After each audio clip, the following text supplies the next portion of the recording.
तर खोपोलीतील मंगेश काळोखे हत्या प्रकरणी घटनेला 13 दिवस पूर्ण झालेत। पत्रकार परिषद घेत आमदार महेंद्र थोरवेंनी आपली भूमिका मांडली। तर सुनील तटकरे, सुधाकर घारे आणि भरत भगतला वाचवण्यासाठी पोलिसांवर दबाव टाकत असल्याचा आरोप केला।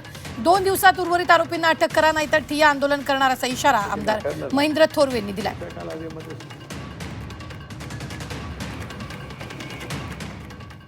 तरी आपण त्या ठिकाणी भान ठेवायला पाहिजे हवं होतं सुनील तटकरेंनी। आपण त्यांना सगळेजण त्या ठिकाणी त्यांनी फक्त बोलतात आणि मग राजकीय परिपक्वता असणारं नेतृत्व म्हणून त्यांच्याकडे पाहिलं जातं। परंतु मी नेहमी सांगत आलेलो आहे की सुनील तटकरे हे कुटीरनीतीचा डाव खेळत असतात।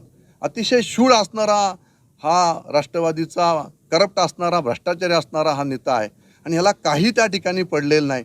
सत्तेचा माज, भ्रष्टाचारातून पैसा कमवायचा आणि त्या पैशातून त्या ठिकाणी अशा प्रकारच्या हत्या घडून आणायच्या, हे सगळं काम त्या ठिकाणी होत आहे। आणि म्हणून सुनील तटकरे या ठिकाणी सुधाकर घारे आणि भरत भगत यांना वाचवण्यासाठी पोलीस प्रशासनावर त्या ठिकाणी दबाव आणण्याचा प्रयत्न त्या ठिकाणी करत आहेत।